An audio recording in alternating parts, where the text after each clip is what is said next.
Welcome to भाई की बढ़ाई सब्सक्राइबर, और जिन्होंने नहीं किया वो कर दो। तो यारो चैप्टर पालमपुर गांव के ऊपर है, और गांव में मोस्टली लोग फार्मिंग करते हैं। यही उनका एक लौता सोर्स ऑफ इनकम है। और भाई कौन इस धरती पे पैसे कमाना नहीं चाहता। अंबानी को देख लो, इतना कमा चुका है फिर भी रुक नहीं रहा, पता नहीं कितनी बड़ी डकार मारेगा। तो दोस्तों, फार्मर्स को पैसे मिलते हैं उनकी फसल से। अगर फसल ज्यादा तो पैसे ज्यादा। तो एग्जाम में ज्यादातर यही क्वेश्चन आता है, right 3 methods to increase the production of crops. यानी कोई भी 3 तरीके बताओ जिससे ज्यादा फसल मिले। तो तुम सोच रहे होगे सिंपल है, पहला पॉइंट तो यही हो जाएगा कि ज्यादा जमीन पर खेती करो तो ज्यादा फसल उगेगी। तो तुम बिल्कुल सही सोच रहे हो। पर दोस्तों, हम एक ऐसे टाइम में आ गए हैं जहां सारी जमीन जिस पर हम खेती कर सकते हैं वो लिमिटेड हो गई है। बल्कि खेती के लिए जमीन हर साल कम होती जा रही है, क्योंकि उनकी जगह हाईवे, फैक्ट्री, नए घर रोज बनते रहते हैं। तो अगर ये लैंड वाला पॉइंट तुम्हारे मम्मी पापा लिखते तो शायद उन्हें 1 मार्क्स मिल जाता, पर तुम्हें इस पॉइंट का कुछ नहीं मिलने वाला। इसे कहते हैं घोर कलयुग।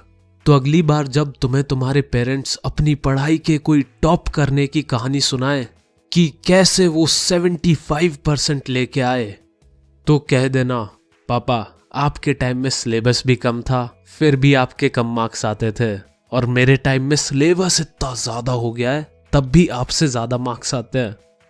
अरे मजाक कर रहा हूं, असली में मत बोल देना। तो फर्स्ट पॉइंट है मल्टीपल क्रॉपिंग प्रैक्टिस करना। मल्टीपल क्रॉपिंग की डेफिनेशन है to grow more than 1 crop on a piece of land during the year is called multiple cropping. यानी एक साल में 1 से ज्यादा बार फसल उगाना। जैसे रेनी सीजन में बाजरा या ज्वार उगा दिए, फिर अक्टूबर से दिसंबर पोटैटो, और फिर विंटर सीजन में गेहूं उगा दिए। तो ये एक मल्टीपल क्रॉपिंग का एग्जाम्पल था। अब सेकंड पॉइंट है using of modern farming methods. जैसे पहले हम लोग गाय का गोबर यूज करते थे फर्टिलाइजर के तौर पे, अब केमिकल फर्टिलाइजर आ गए हैं। ये सब हुआ था 1960s में, जब इंडिया में द ग्रीन रेवोल्यूशन आया। इसमें फार्मर्स को HYV सीड्स के बारे में बताया गया और उन्हें यूज करने की सलाह दी गई।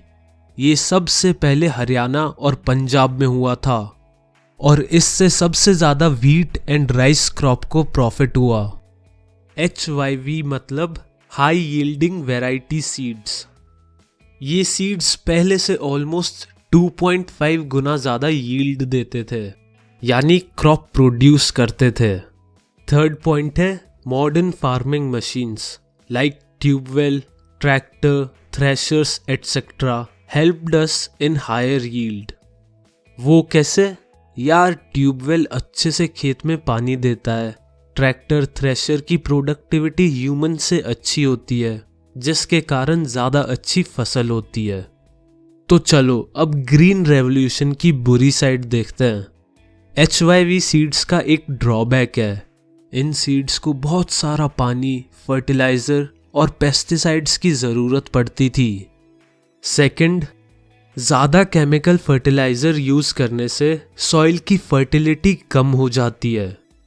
थर्ड, ट्यूबवेल का पानी जमीन के अंदर से आता है, जिस कारण ग्राउंड वाटर बहुत कम हो जाता है और वाटर टेबल बहुत नीचे चली जाती है। और इतना ज्यादा पढ़ाने के बाद मेरी एनर्जी भी नीचे चली गई है। मैं अपने आप को रिचार्ज करके आता हूं। तो मिलते हैं अगले एपिसोड में।